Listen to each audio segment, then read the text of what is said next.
Quero te convidar a abrir a sua Bíblia, Evangelho de João, é o Evangelho que nós estamos estudando, capítulo 7, Evangelho de João, capítulo 7.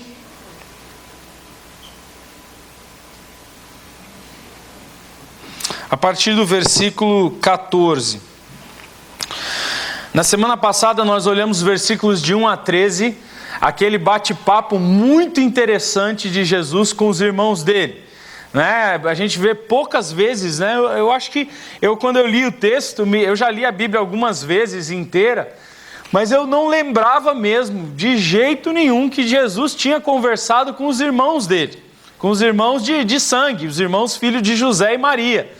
E Jesus tem um bate-papo muito, muito legal com os irmãos dele, né? Estão ali no almoço de família, sentados lá num sábado, porque lá a família se reunia talvez no sábado, que era o dia de descanso das pessoas. E aí estavam lá sentados num sábado, Jesus, Maria, a mãe lá na cozinha, junto com as irmãs dele, aquele bate-papo, e sentou a família e tal. E de repente Jesus começou a falar lá do coração dele, meio triste, né? As pessoas começaram a ir embora. Tinha uma multidão me seguindo, tinha 5.000 pessoas, mas eu estou meio chateado, porque essas pessoas, eu comecei a pregar o Evangelho e o pessoal começou a ir embora, e agora não tem mais ninguém. E a última conversa que eu tive até com os 12 lá que eu chamei, eu olhei para eles e falei: vocês querem ir embora também? Pode ir, porque está todo mundo me abandonando. E aí os irmãos de Jesus dão 2 conselhos para Jesus. Né? Os irmãos dele lá: não, espera aí, mas nós vamos te ajudar, nós estamos aqui, a sua família e tal, ouve o que a gente tem para falar para você. Tem 2 coisas que você pode fazer, que a galera vai voltar a te seguir, que a galera vai voltar a ir atrás de você. Se você fizer isso aí, vai dar certo. Primeira coisa, faz os milagres que a galera quer. Agrada a galera, deixa eles felizes. Tudo que eles quiserem, você dá para eles. Quiser cura, você cura. Se quiser ficar cego ver, você deixa o cego ver. Se quiser comida, você faz lá mais 200 multiplicação de peixe. Faz o que a galera quer, pega leve, né? Que a galera oferece para eles o que eles querem, que eles vão voltar a te seguir. Segunda coisa, vamos lá para Jerusalém. Vai ter uma festa lá em Jerusalém agora. E nós vamos lá, vamos todo mundo, você vai com a família. E chegando lá em Jerusalém, você vai pregar. Mas não fica com essas pregação sua de arrependimento, de pecado. Fala dessas coisas não. Porque ninguém quer ouvir isso aí. Seja mais suave, fala de coisas boas e tal. E Jesus fala: olha, vocês não entenderam nada do Evangelho. Vocês não entenderam da agenda do meu Pai, vocês não entenderam quem eu sou, vocês não entenderam o motivo da minha vinda, e eu não vou para Jerusalém com vocês. Vá vocês para Jerusalém. Eu vou ficar aqui porque eu estou numa outra esfera de entendimento de quem é Deus e dos projetos e planos de Deus. Esse é o papo de Jesus lá que a gente viu semana passada. Esse texto que a gente vai ler agora, no finalzinho dessa semana, porque eu falei na semana passada, era a festa dos tabernáculos, e essa festa durava 8 dias, né? Então a festa começava no sábado e terminava no outro sábado. Era uma festa que eles celebravam o período de 38 anos que eles ficaram no deserto e Deus cuidou deles. Então todo mundo ia para Jerusalém, eles faziam tendas, né, cabaninhas ou de plantas ou de tecido, e ficavam morando durante uma semana, festa todos os dias, churrasco, né, aquela festa bem forte, que os judeus são bons disso aí, né, e aí ficavam ali 7 dias de festa, e no sábado era o dia final, onde se fazia um momento especial lá no templo para celebrar o encerramento dessa festa. Jesus não vai durante a semana inteira, e Jesus vai no final da festa, bem provavelmente no último dia da festa. Então é esse texto que a gente vai ler. Então abre aí a sua Bíblia, Evangelho de João, capítulo 7, versículo 14, diz assim: quando a festa estava na metade, Jesus subiu ao templo e começou a ensinar. Os judeus ficaram admirados e perguntaram: como foi que esse homem adquiriu tanta instrução sem ter estudado? Jesus respondeu: o meu ensino não é de mim mesmo, vem daquele que me enviou. Se alguém decidir fazer a vontade do meu Pai, descobrirá se o meu ensino vem de Deus ou se falo de mim mesmo. Aquele que fala por si mesmo busca a sua própria glória, mas aquele que busca a glória de quem o enviou, este é verdadeiro, e não há nada de falso a seu respeito. Moisés lhes deu a lei, no entanto, nenhum de vocês a obedece, porque vocês procuram matar-me. Você está endemoniado, respondeu a multidão. Quem que está procurando te matar?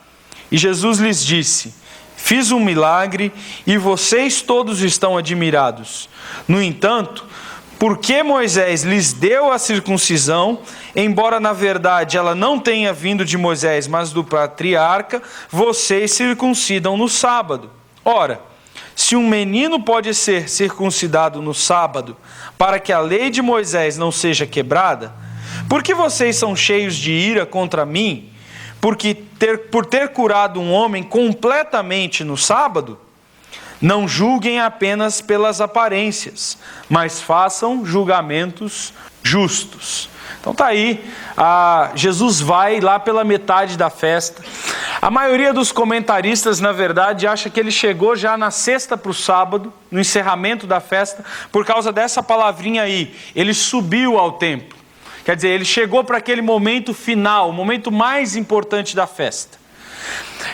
Uma das coisas interessantes sobre Jesus é que Jesus ele não cumpre uma agenda como nós cumprimos. A nossa agenda é determinada pelos nossos próprios planos. Não sei como é você, mas eu sento lá no meu computador na terça-feira, abro a minha agenda, né? E aí eu vou marcando, vou ligando para olha, discipulado na terça, quinta-feira a gente se encontra, aquele aconselhamento na sexta, tal, papapá, e eu vou fazendo a minha agenda, né? É óbvio que antes de eu fazer a minha agenda eu oro e tal, mas Deus nunca chegou para mim e falou assim: terça-feira, anota aí, quarta-feira, faça tal coisa, quinta, nunca teve isso na minha vida. Nunca ouvi uma voz celestial, nunca veio um anjo, né? Ou eu nunca abri a minha Bíblia e estudei lá, dizendo, terça-feira é o dia de você fazer isso, quarta-feira, não tem, né? Mas Jesus não. Jesus ele seguia um parâmetro de vida completamente diferente da gente. Ele tinha situações específicas que eram determinadas pelo próprio Deus. Então, por exemplo, aqui nesse texto nós vemos ele seguindo a agenda de Deus. Você não vai na segunda, você não vai, no sábado, você não vai no domingo, você não vai na segunda, você não vai na terça, você não vai na quarta, lá para quinta-feira você sobe para Jerusalém. É esse o dia de você chegar. E quando a gente vai lendo esse texto, depois a gente vai continuar no capítulo 7, você vai chegar no final do capítulo 7, e a gente vai saber por que Jesus não foi antes na festa. Porque os versículos anteriores que a gente já estudou dizem que o seguinte: já no primeiro dia da festa, os líderes dos fariseus estavam lá andando para todo lado e perguntando para a multidão: onde é que está Jesus? Você viu Jesus aí? Jesus está em algum lugar? Vocês encontraram Jesus? Porque nós estamos procurando ele para matar ele. Por quê? Porque no capítulo 5, ele tinha curado um homem que estava há 38 anos paralítico no tanque de Betesda. E olha só que coisa interessante que está acontecendo aqui. Os judeus queriam matar Jesus porque ele tinha curado um homem, 38 anos paralítico, no sábado, certo? Quantos anos o povo tinha ficado no deserto? 38 anos. E essa festa do tabernáculo era para comemorar o quê? Os 38 anos do deserto, que Deus cuidou do seu povo, mas salvou o seu povo, tirando o seu povo do deserto e colocando-os na terra prometida. Jesus se antecipa a isso e cura um homem paralítico há 38 anos, igualzinho, a mesma coisa do povo de Israel, para que essa festa fosse celebrada com a salvação desse homem. Mas esses judeus, ao invés de celebrarem a salvação e o cuidado de Deus na vida desse homem, eles estão com um plano na cabeça: vamos matar Jesus. Vamos matar esse cara. Alguém tem que tirar a vida dele, alguém tem que impedir ele de continuar fazendo o que ele está fazendo. Então é por isso que Jesus não vai no começo da festa. Porque se ele chegasse ali no primeiro dia da festa, ele não chegava até o 7º dia. E o que ele fala para os irmãos, ele está dizendo: vocês ainda não entenderam que não chegou a minha hora. Que hora é essa? A hora de morrer. Então nós estamos olhando um texto que ainda está 1 ano antes de Jesus morrer. Então, não tinha chegado a hora dele morrer. Então Jesus chega no momento mais festivo da festa, em que a cidade está lotada de gente, mas lotada, apinhada de gente. Não teria como os líderes dos fariseus, dos saduceus do templo matarem ele, encontrarem ele no meio da multidão.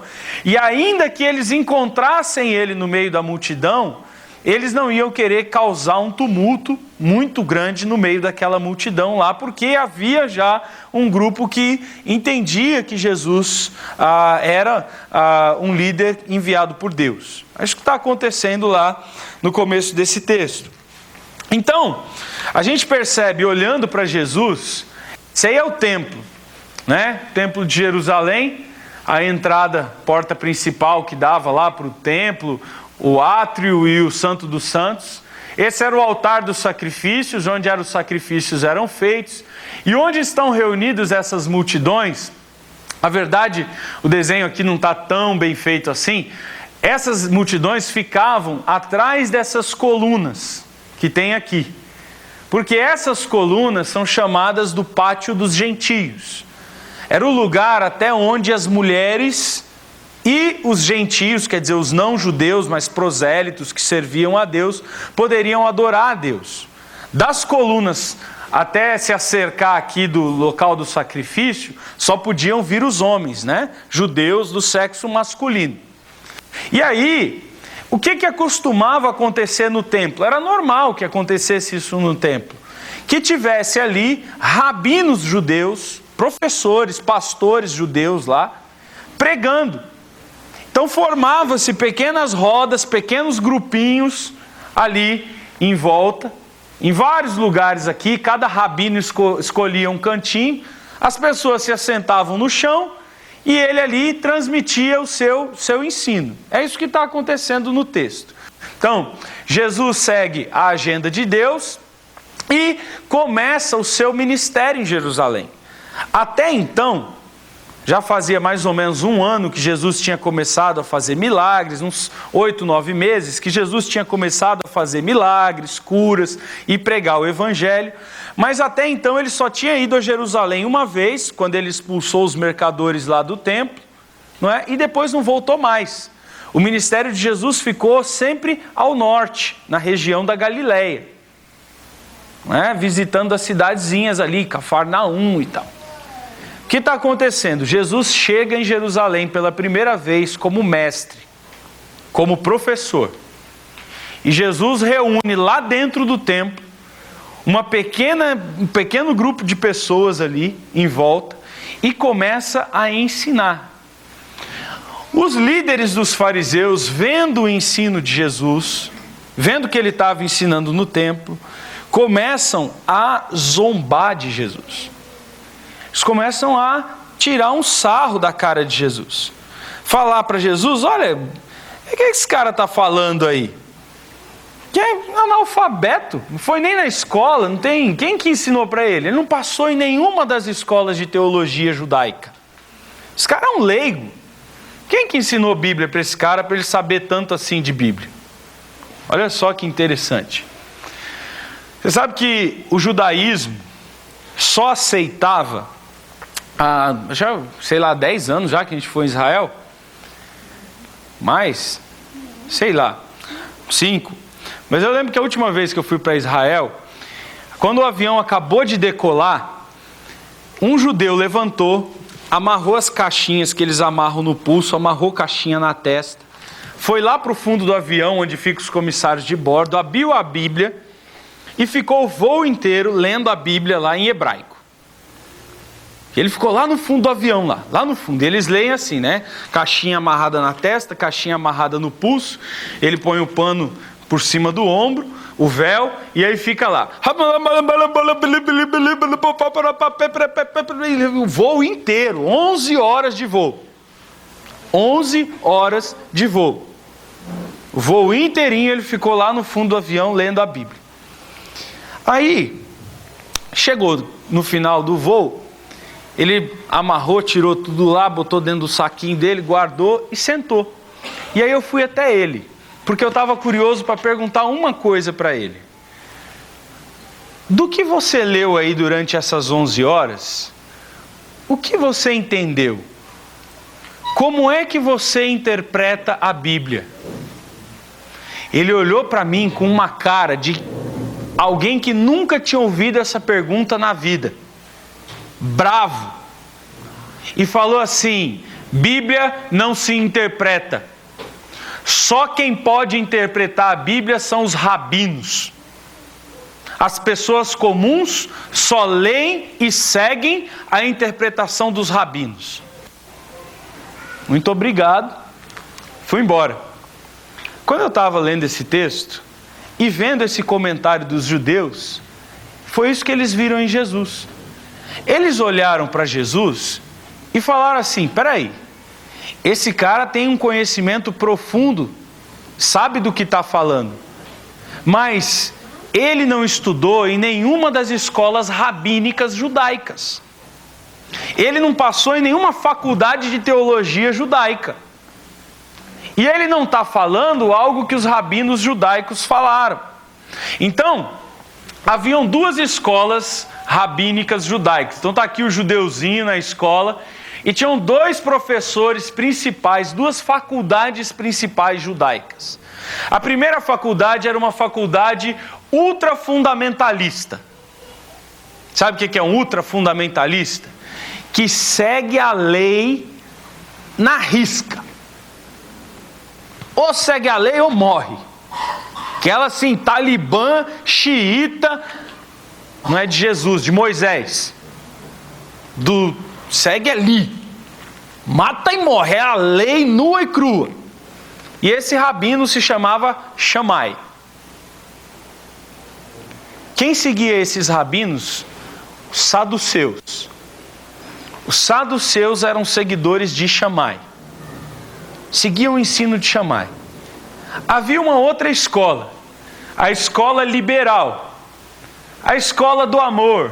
Escola que é assim, o importante é que Deus perdoa tudo, o importante é que Deus é bom, entendeu? Vamos ficar entrando em treta, porque Deus é Deus, né? Então a galera do pode tudo, uma galera muito mais liberal, a galera que não estava preocupada com o Império Romano, eles eram amiguinhos dos romanos inclusive, não é? E era a galera que estava no poder, galera fariseu, da escola de Hillel e Shammai, as duas faculdades. E esses caras ensinaram durante muitos anos em Israel, mas não estavam vivos mais, já tinham morrido. Mas eles deixaram um livro escrito. Esse livro se chama Talmud, ou traduções, comentários do Talmud, a Mishnah. O que é o Talmud? Talmud é assim: tem um versículo da Bíblia, e aí do lado está escrito, Hillel disse tal coisa. Aí embaixo está escrito, Shammai respondeu. Aí de embaixo está assim, e Hillel respondeu. E Shammai respondeu. E Hillel respondeu. Então o Talmud é uma discussão da Bíblia entre os rabinos mais importantes de Israel. Não tem só Hillel e Shammai, tem outros muitos rabinos, mas esses são os principais rabinos. Então o judeu, ele não lê a Bíblia. Um judeu comum, ele não pega o texto bíblico, que nem você tem na mão aí, que nem nós estamos fazendo aqui, abre o texto bíblico, lê o texto bíblico. Não. Eles estudam a opinião dos rabinos sobre o texto bíblico. Então, se você for conversar com um judeu, discutir teologia com um judeu, conversar acerca de Deus com um judeu, ele não vai falar assim, olha, Isaías disse tal coisa, Jeremias disse tal coisa, Moisés disse tal coisa. Não, vai dizer assim, Shammai falou isso, Hillel falou aquilo, e tal coisa disse isso, e o Talmud diz assim, e está escrito assim, assim na Mishnah. E a Mishnah fala que são 39 leis que tem que cumprir do sábado. 39 coisas que não pode fazer no sábado. Está escrito lá na Mishnah, no Talmud e tal. Então eles vão usar, eles são repetidores da opinião de outros acerca do texto bíblico. Por isso eles são chamados de Tanaim. Criou-se em Israel a teologia do papagaísmo. Isso aí foi eu que inventei. Tá bom? Deu para perceber, né? A teologia do papagaísmo. Essa foi a minha definição do que eles faziam. Por quê?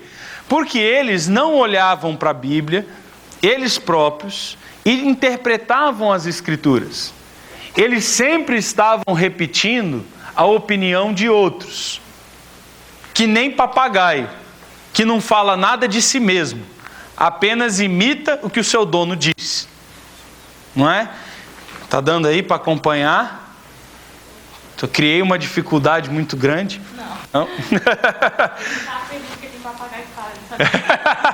Olha aí que legal, descobriu que o papagaio fala. Bom, então, a teologia do papagaísmo. E essa teologia criou dentro da comunidade de Israel um monte de gente que na verdade não seguia a Bíblia. Um monte de gente que seguia as tradições judaicas. Ao invés de seguir o que a palavra de Deus diz, essas pessoas seguiam a tradição dos homens. E é isso que eles se admiram em Jesus. Eles olham para Jesus pregando e ensinando e falam assim, peraí, esse cara está ensinando no templo e até agora ele não citou um rabino. Até agora ele não falou o nome de Shammai. Os saduceus já assistem e falam, o que é isso? Como é que alguém pode ousar vir aqui no templo e pregar para os judeus e não mencionar Shammai? Por sua vez, os fariseus já ficaram indignados e falaram, como é que esse cara vem aqui, faz um discurso, fica aí falando um discurso que até parece ser um discurso inteligente, mas ele não citou nenhuma vez Hillel. Como é que esse cara pode vir aqui fazer um negócio desse? E esse cara está pregando só Bíblia. Cadê as tradições judaicas? Por isso que eles falam assim, como é que esse cara tem esse ensino todo que ele está dando aí, profundo, mas ele não falou, ele nem foi na escola? O que esse analfabeto está querendo se achar aí? É essa opinião que eles têm acerca de Jesus. E queridos, como isso é realidade no Evangelho dos nossos dias? Como a igreja está cheia de pessoas religiosas papagaiando opinião de outros, mas ela própria não vai até as Escrituras para aprender na palavra de Deus o que a palavra de Deus diz. Eu vejo muito crente por aí dizendo assim, porque o pastor fulano falou tal coisa, porque o pastor Beltrano falou isso, e toma a palavra deste pastor como verdade absoluta só porque foi o pastor que falou. Só porque foi o fulano de tal que falou, e ele é importante, ele é pastor de uma igreja grande, ele fala em congresso, então obviamente nós temos que confiar na palavra dele. Não é esse o padrão de Jesus. Jesus não nos chamou, nem nos salvou, nem nos redimiu para sermos papagaios.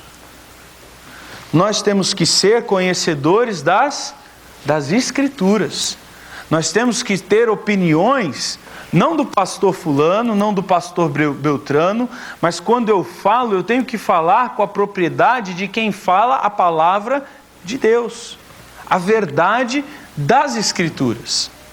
Então, quando Jesus fala, todo mundo fica impressionado. Olha, esse cara não menciona ninguém, ele está só estudando a Bíblia, ele está só citando a Bíblia. E aí, eles acusam Jesus. Oh, você é um analfabeto? Como é que você está falando de Bíblia aí? Você não sabe nada. Aí Jesus fala, olha, vocês são pessoas que estão acostumadas a ficar papagaiando opinião de outras pessoas. E aqui Jesus ele é muito sábio. Porque se Jesus fala assim, eu estou falando da minha própria opinião, eu estou falando daquilo que eu sei, do meu conhecimento, das minhas ideias, da minha próprio entendimento da verdade, o que eles iam a falar acerca de Jesus? Você é louco, você não tem o direito de fazer isso. Então Jesus não chama para si a responsabilidade. Porque Jesus, gente, era um ser humano como qualquer outro. Não tinha nada na aparência de Jesus, física, que demonstrava que ele era um super-humano ou que ele era Deus. Se eu e você encontrássemos com Jesus na rua, ele seria um ser humano normal, como eu e você. Braço, perna. Ele não tinha uma aurelinha assim na cabeça, que nem a gente vê nas imagens católicas. Ele não andava um palmo acima do chão, flutuando assim. Jesus era um cara comum, uma pessoa normal, um galileu.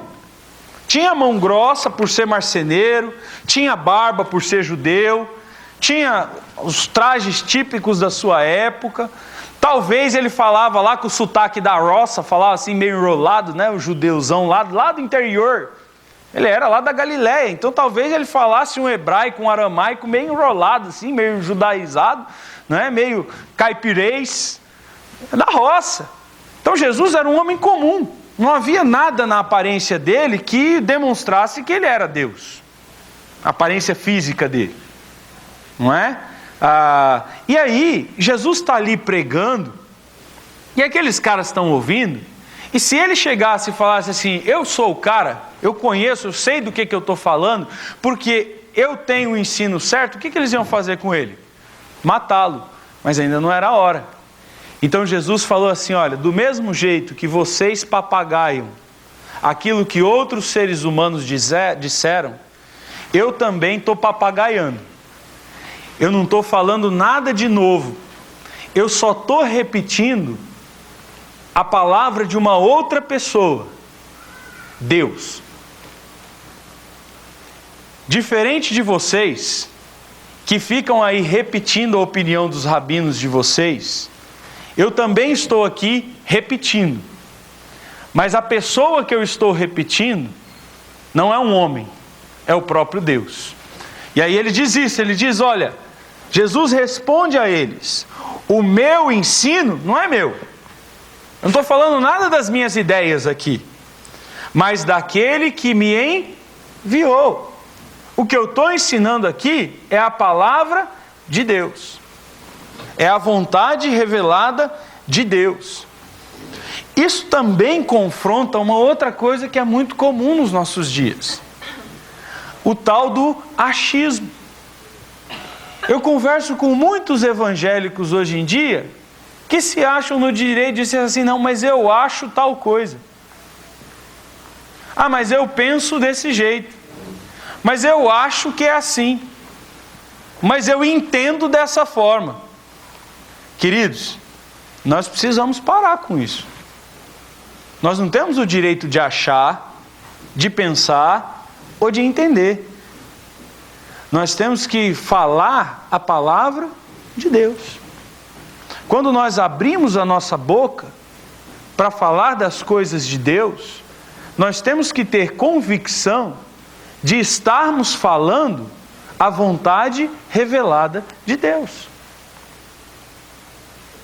Se você é chamado ou convidado a dar opinião sobre alguma coisa acerca de Deus que você não tem certeza, Não fale. Não fique no achismo. Diga para a pessoa, olha, eu não sei, eu não tenho ideia de como te responder, mas eu vou para minha casa, eu vou abrir a minha Bíblia, eu vou estudar a minha Bíblia, eu vou ler o texto das Escrituras e eu vou te trazer uma resposta da palavra de Deus. E isso acontece com todos. Já aconteceu comigo várias vezes, dando aula aqui na igreja. Pessoas chegam no final do culto, pastor, o que você acha disso? Não sei. A Raquel é campeã de fazer isso. Essas perguntas que eu nunca sei. Então, o que você acha disso? Não sei. Tenho a menor ideia, nunca estudei isso aí. Vou lá em casa, né, Raquel? Aí estudo, racho a cara dentro da Bíblia e depois mando um e-mail para ela desse tamanho assim, respondendo as perguntas dela. Não é? E outras pessoas fazem isso também, não só a Raquel. Por quê? Porque eu não posso sair falando da minha opinião. Porque opinião por opinião, você fica com qual? Com a sua. E é por isso que dentro do evangelho brasileiro, nós estamos vivendo muito essa coisa de cada um fazer o que era reto aos seus próprios olhos. Porque as pessoas ficam nos seus achismos, seguindo as tradições dos homens, aquilo que os pastores fulanos A, B, C, D ou E disseram, pensando que estão fazendo a vontade de Deus e na verdade estão igual aos saduceus, igual aos fariseus, seguindo, papagaiando algo que eles não têm nem ideia do que a palavra de Deus diz. E Jesus, diferente deles, diz assim, olha, o que eu estou falando aqui é diferente de vocês. Eu tenho a certeza absoluta de que quando eu abro a minha boca, eu estou falando exclusivamente as palavras daquele que me enviou. Então Jesus, diferente desses homens, reconhece que o ensino de Jesus é superior ao desses homens. Porque o ensino de Jesus vem do próprio Deus. Esses homens têm que reconhecer isso. Eles reconhecem que também o ensino de Jesus é contrário às tradições judaicas. Eles têm que admitir isso. Esse cara está falando a palavra de Deus aí. Mas o que ele está falando é contrário ao que os nossos rabinos ensinaram. Essa palavra de Deus que ele está pregando aí, isso é sério aí, mas não tem nada a ver com o que Hilel e Shammai nos disseram. E ao mesmo tempo, o que eles fazem? Desprezam a Jesus.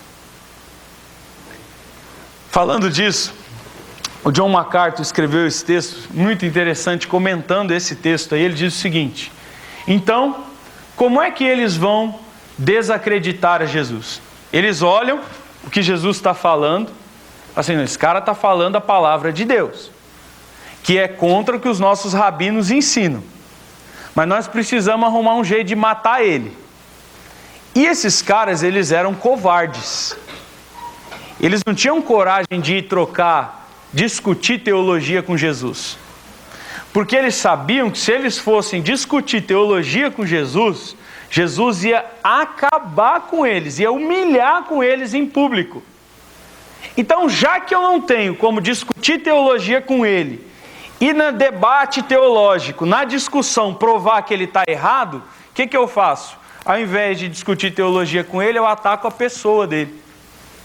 Aí o John MacArthur diz assim: eles então atacam a ele e não seus ensinos.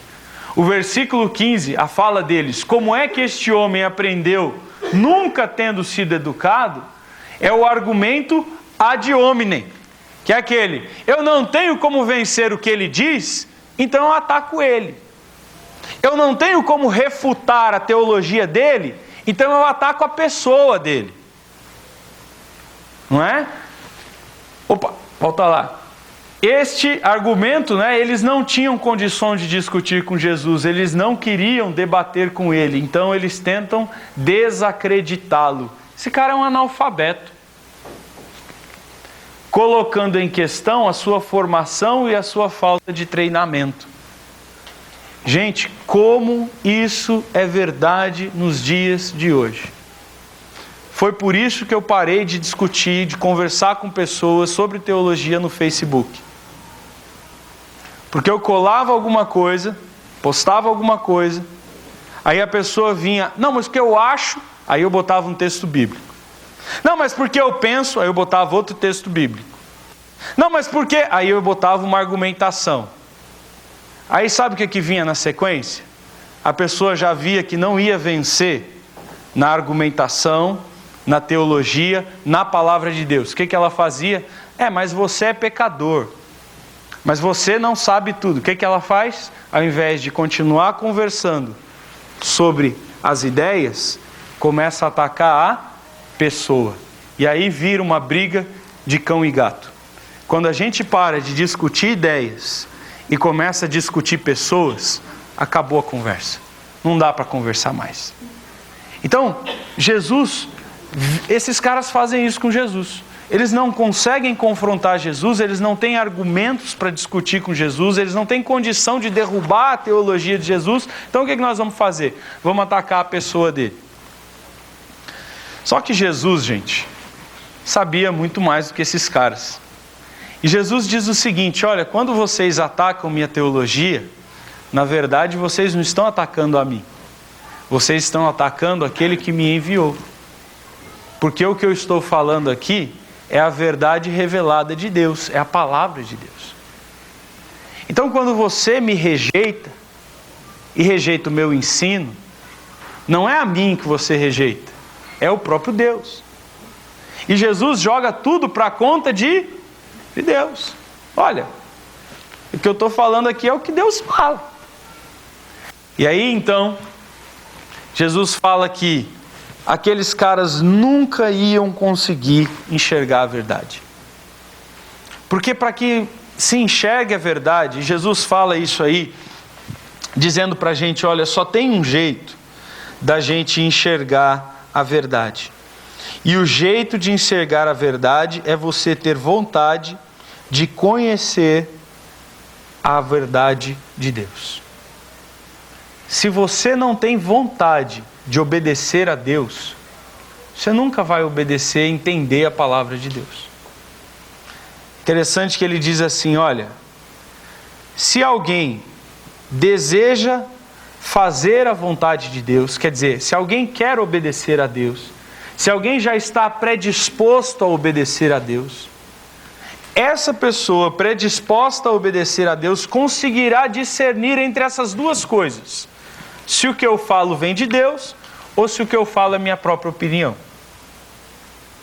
E o que Jesus está dizendo para aqueles caras que eram estudiosos profundos da Bíblia, é que todo aquele estudo deles não servia de nada se ele não fosse precedido de fé. Porque a Bíblia não é um livro e a vontade de Deus não é algo que se discerne com o intelecto.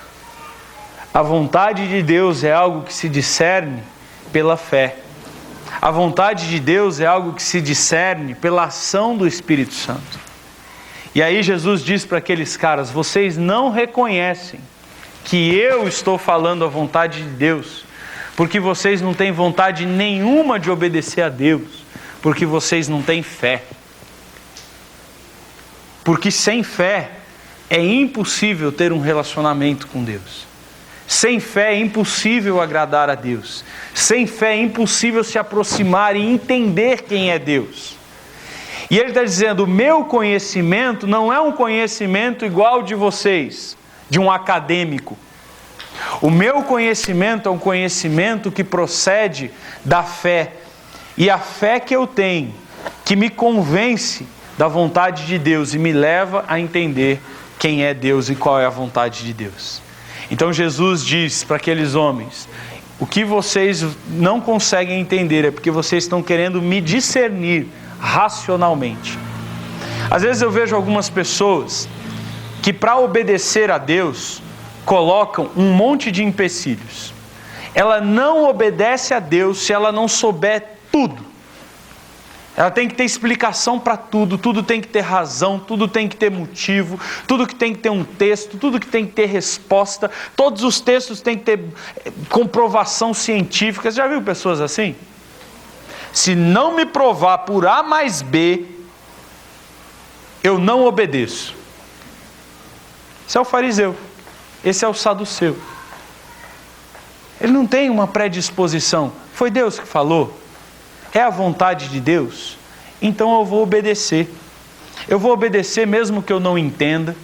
Eu vou obedecer mesmo que eu não tenha as respostas. Eu vou obedecer mesmo que eu não tenha explicação. Eu vou obedecer mesmo sem saber porquê, sem saber como e sem ter motivo. Eu vou botar o pé antes de ter o chão. Eu vou crer em coisas que a razão não entende.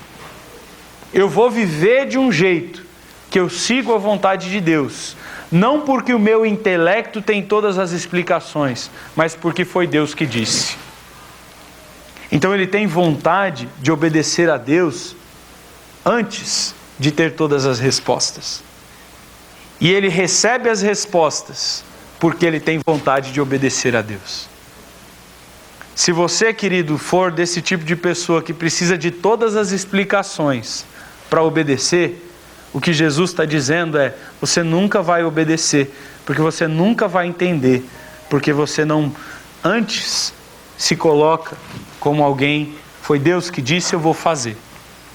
Mesmo que eu não saiba porquê, mesmo que eu não veja sentido, mesmo que seja contra tudo que eu acho, contra tudo que eu penso, contra tudo que os meus olhos veem, eu vou obedecer, porque foi Deus que disse. Esses entendem o que Jesus está dizendo. Mas aqueles que precisam de motivos, razão, explicação, propósitos, ensinamentos, decorebas e mais um montão de coisa, aqueles acadêmicos que precisam chegar em toda a raiz, eles não vão entender. E Jesus diz para eles: olha, vocês não entendem, porque vocês estão querendo buscar com a razão. E não é por meio de ter todas as respostas que você vai entender a vontade de Deus. Então Jesus ensina para eles que aquilo, a vontade de Deus, é algo que procede da fé. E fé é alguma coisa, uma certeza, uma convicção absoluta de coisas que nós acreditamos, mas que nós não temos condição de ver, de entender e de provar. Nós simplesmente dizemos: eu creio. Eu creio. E por que você crê? Eu não sei por que eu creio, mas eu creio. Mas você vai fazer isso? Ninguém faz, não importa. A Bíblia diz que é para fazer, eu vou fazer. Mas ninguém mais no mundo inteiro está fazendo, mas eu vou fazer. Mas por que você vai fazer isso? Não tem sentido, não tem razão não, mas eu vou fazer porque a Bíblia diz para fazer. Mas isso é irracional, mas é o que a Bíblia diz. Mas a ciência e o mundo está provando ao contrário. A psicologia falou, o cientista falou, o físico falou, o biólogo falou. Olha lá, você não viu esse artigo aqui da National Geographic? Você não viu esse negócio aqui da Super Interessante? Vi. E mesmo assim você vai continuar fazendo? Vou. Você é louco? Sou. Porque Deus mandou, eu vou fazer. Eu creio. Não porque eu tenho explicações e respostas, mas porque Deus disse, porque eu tenho vontade de agradar a Deus. E aí, Jesus fala: olha, essas coisas exigem que você reconheça que você não é nada e que Deus é tudo. Que você não sabe nada, mas que Ele sabe tudo.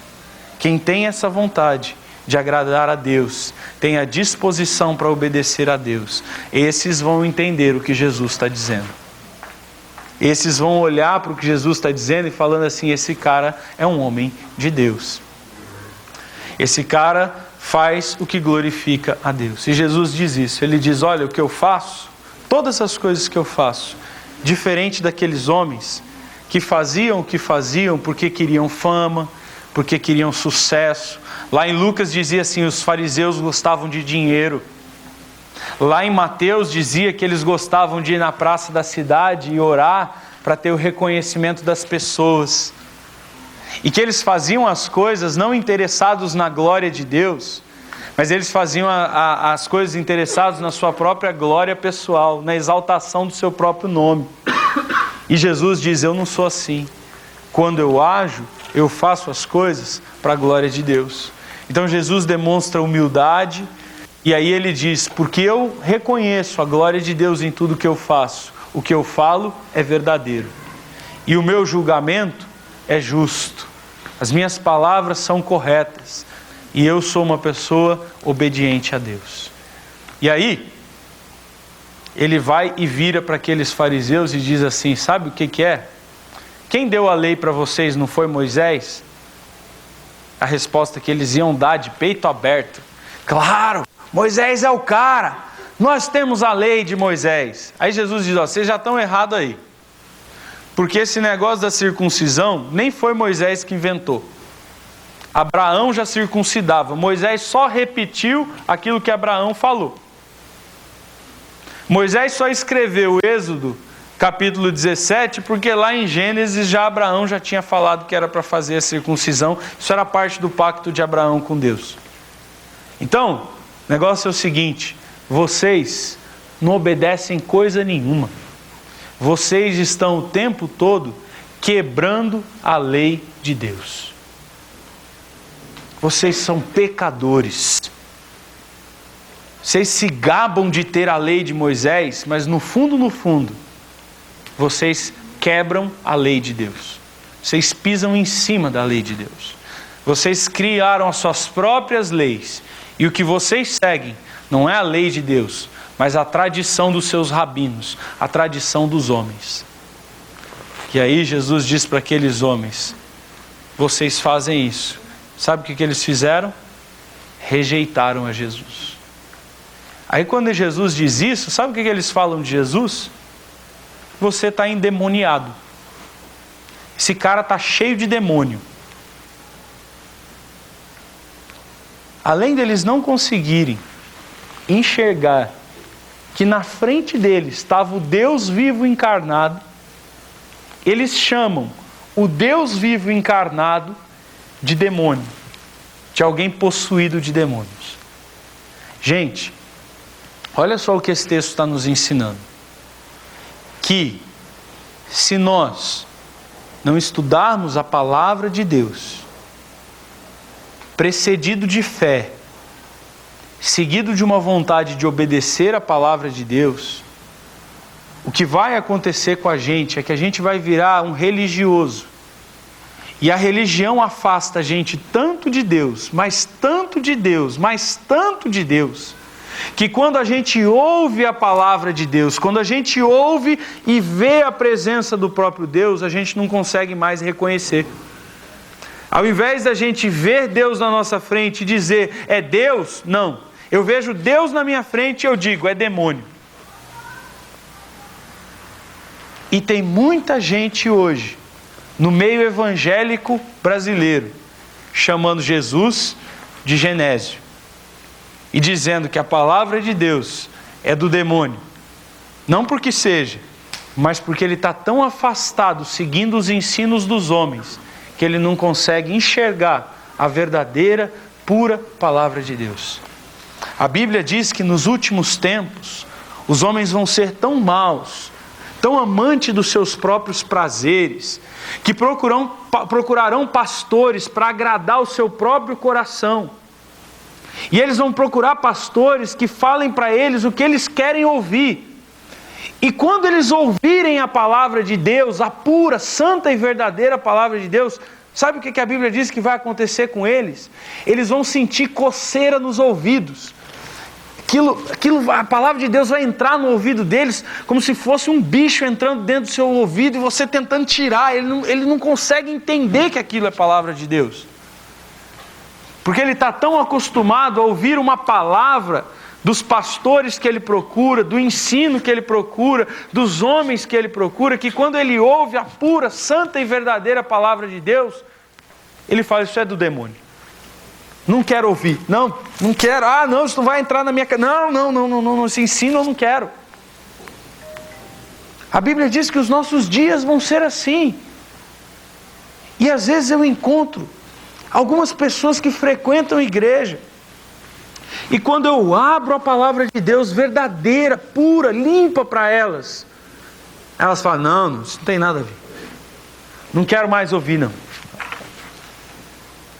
Coceira nos ouvidos. Coceira. E aqueles homens estavam dizendo isso na frente do Deus vivo, chamando o próprio Deus em pessoa, encarnado, possesso de demônios. Aí Jesus termina a condenação deles fazendo uma comparação da circuncisão da carne com a circuncisão do coração. E aí Jesus disse para eles o seguinte: olha, vocês estão querendo me matar, mas vocês, judeus, no sábado, fazem a circuncisão. Se a criança nasceu no sábado, chegou no outro sábado, é dia da circuncisão, vocês vão e fazem a circuncisão. Vocês vão lá, pegam o pipizinho do menino e cortam aquela pelinha do prepúcio lá. Vocês fazem isso. E vocês fazem isso porque vocês creem uma coisa acerca da circuncisão. Vocês creem que a circuncisão tem a ver com a saúde do menino. Vocês fazem a circuncisão porque vocês acreditam que isso vai fazer um bem para aquele menino. E de fato faz. Hoje já tem comprovação científica que, por exemplo, um homem que é circuncidado, a esposa dele não vai ter câncer de útero, por exemplo. Porque o pênis circuncidado não guarda algumas bactérias que um pênis que não é circuncidado tem lá. Não é? Então, a circuncisão tem um propósito, um objetivo físico. Né? Então, ele está dizendo, vocês fazem isso no sábado. No sábado, vocês vão lá e tiram um pedacinho da pele do pipi do menininho, porque vocês acreditam que isso vai fazer um bem para ele. E vocês fazem isso todo sábado. Todo sábado, obviamente, numa nação inteira, quantas crianças nasciam no sábado? Um monte.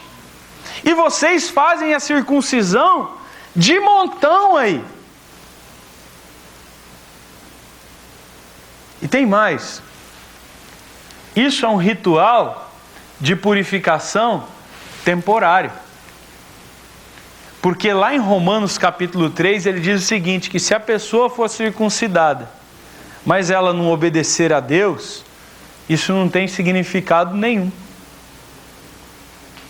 Então vocês, no sábado, fazem a circuncisão porque vocês, tirando aquele pedacinho de pele, estão fazendo um bem para aquele menino. Olha o que eu fiz. E aí Jesus vira para aqueles homens e diz o seguinte, eu não curei um pedacinho de pele, eu curei o corpo todo. Eu peguei um homem que estava há 38 anos paralítico. E eu peguei esse homem e botei ele de pé, completamente saudável, a ponto dele sair carregando a própria maca dele. Vocês curam um pedacinho de pele, eu curo o corpo inteiro. Vocês fazem isso de montão, todo sábado, mas eu estou fazendo isso para a vida inteira daquele homem, num único sábado.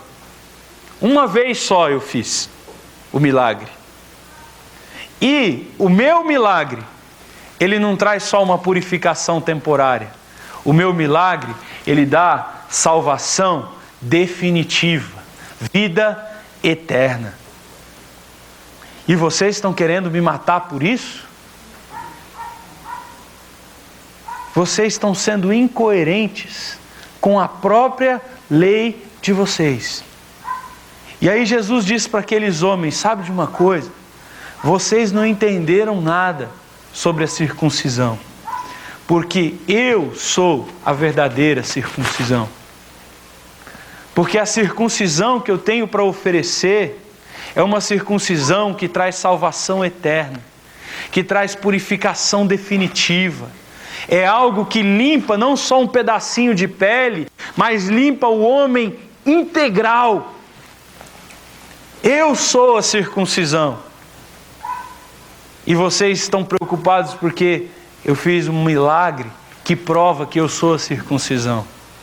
E tem um detalhe, vocês estão preocupados com o dia da semana, mas Jesus diz para aqueles homens, o sábado verdadeiro sou eu. Vocês estão preocupados com um dia em que você não pode trabalhar, um dia de descanso, mas eu sou o descanso eterno daqueles que creem em mim.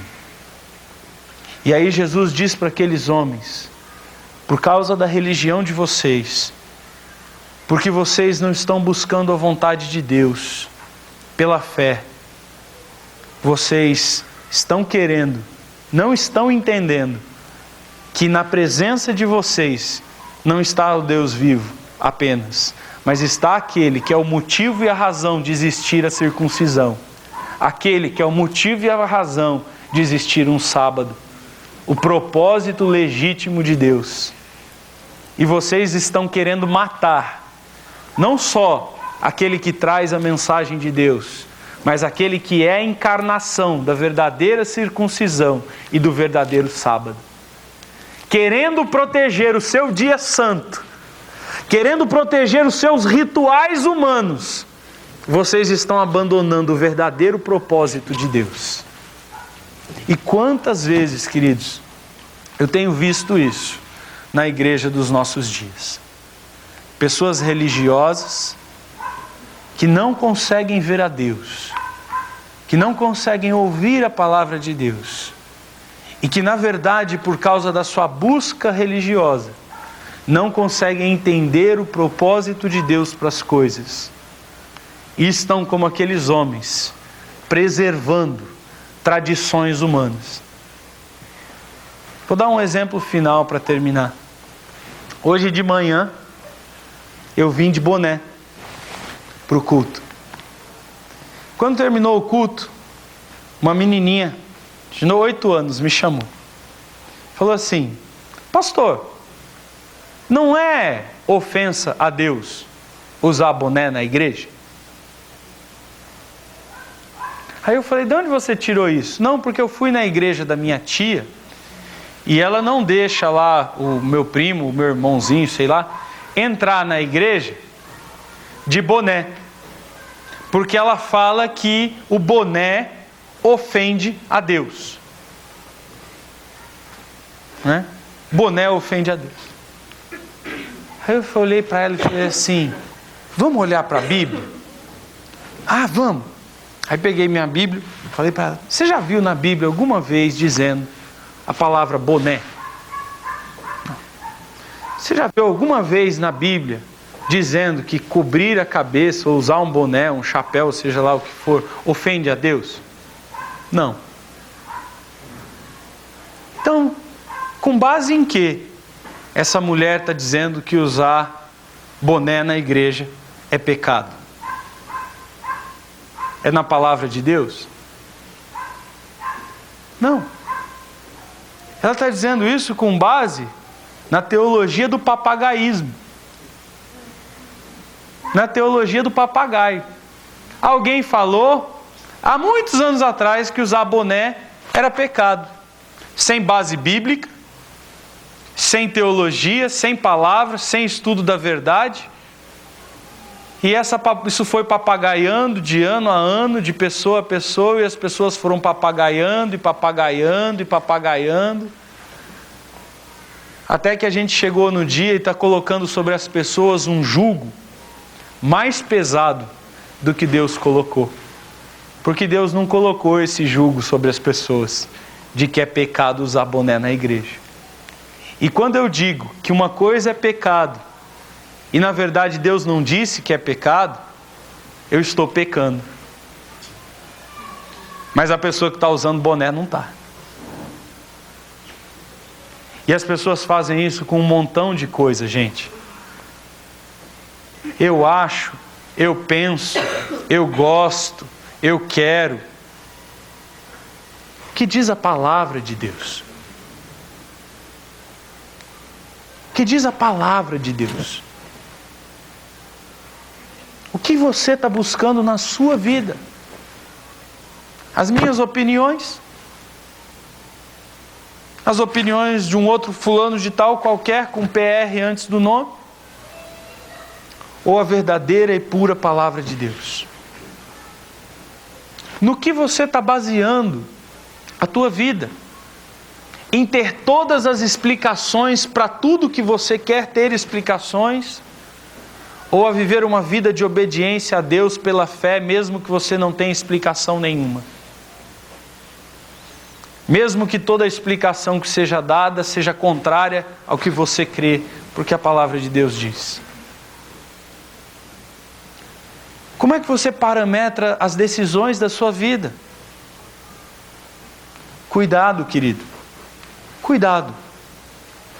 Porque é muito fácil, e eu não estou dizendo pelos outros, por mim mesmo, a gente se deparar com Jesus Cristo na nossa frente, olhar para Ele e não reconhecê-lo, olhar para o ensino dele e não entender o ensino dele, e até mesmo olhar para Ele e dizer assim: está cheio de demônio.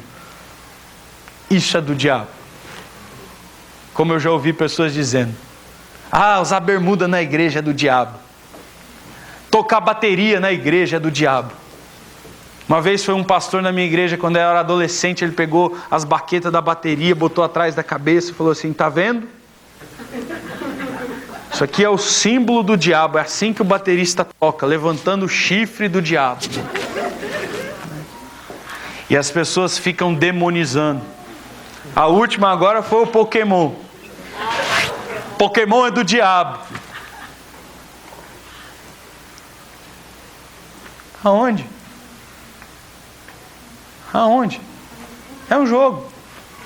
Não, mas olha, você está pegando o pequeno demônio e colocando no bolso. Você para crescer assistindo Jaspion, vendo Gyodai, Mun-Ra, Cavaleiro do Zodíaco. Isso é do demônio, então. Isso é um endemoniado gadareno, que você viu aquele. A gente percebe. A gente começa a demonizar o que Deus não demoniza. Começa a ver diabo onde não tem diabo. E começa a chamar de Jesus de Genésio. Cuidado. Estuda a sua Bíblia. Não saia por aí papagaiando o que o fulano disse, o que o Beltrano disse, antes de conferir nas Escrituras. Tenha convicções bíblicas. Abra sua boca quando você tiver certeza que você está dizendo a verdadeira e pura palavra de Deus. Não a sua opinião pessoal, mas a palavra de Deus. É isso que importa. É isso que nos leva até Jesus. Se nós tivermos a disposição de crer nela e obedecê-la. Pensa você, feche seus olhos, abaixa sua cabeça. Olha um pouco agora para a tua própria vida. E reflete sobre se de repente em algum momento da tua vida, da tua caminhada, você está seguindo tradições, você está papagaiando opiniões do pastor fulano, do pastor Beltrano, porque esse disse isso.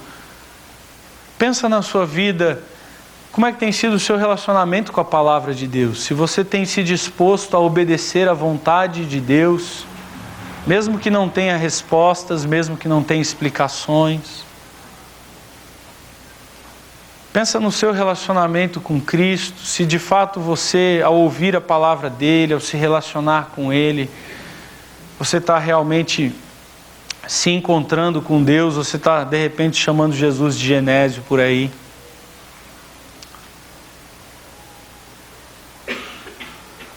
Pensa um pouco em você. E querido, se até hoje você tem seguido algo errado, Deus hoje te está dando uma oportunidade para você, diferente daqueles judeus que buscavam racionalizar as coisas, colocar o seu coração pela fé, na obediência da palavra de Deus. E que a sua vida seja dirigida pela vontade de obedecer a palavra de Deus. Faça um compromisso com Deus, de não deixar a sua Bíblia tomando pó a semana inteira, de passar a vida inteira com páginas da Bíblia colada, que nunca foi aberta. de vir para o culto, para a escola dominical, para dormir, não prestando atenção, não ouvindo, não tomando uma decisão de obedecer a palavra de Deus. Não faça isso. Não seja só mais um religioso, mais um seguidor, papagaiando ideias de outros. Olhe para a palavra de Deus, torna ela o propósito maior da tua vida. Pai querido, Deus amado, é tão triste ver esse cenário que é descrito nesse texto. Aqueles homens tão dedicados à religião, que quando a encarnação do sábado apareceu na frente deles, eles queriam matá-lo, porque eles ainda estavam preocupados com um dia. Quando o verdadeiro sentido da circuncisão apareceu na frente deles, eles queriam matá-lo, porque ele circuncidou o coração de um homem, salvando a sua vida eternamente, curando completamente o seu corpo. E muitas vezes, Deus, nós vemos homens hoje em dia do mesmo jeito, que estão há anos dentro de uma igreja, que estão há anos ouvindo mensagens e pregações, mas ainda não entenderam nada da fé. E muitas vezes estão diante do Senhor, da Tua palavra, e estão com coceira no ouvido, e estão chamando a vontade revelada de Deus de algo que vem do demônio, chamando de pecado o que não é pecado, não chamando de pecado aquilo que é pecado. Deus, age na nossa comunidade, Senhor. Que o Teu Espírito Santo esteja nesse momento aqui, trazendo a fé verdadeira e genuína, e levando corações, ó Deus, a se disporem a obedecer a Tua vontade, mesmo que seja completamente contrário a tudo aquilo que nós ouvimos, tudo aquilo que nós aprendemos, tudo aquilo que nós vimos com os nossos olhos, mas obedecer a Tua vontade pela fé. Deus, dispõe corações a seguir o Senhor, a Te obedecer, porque estes, ó Deus, entenderão e glorificarão ao Senhor. Faz isso, Senhor. Eu não conheço todos os corações aqui, mas o Senhor conhece. E eu peço que o Senhor haja nesses corações. Eu peço no nome do Senhor Jesus. Amém?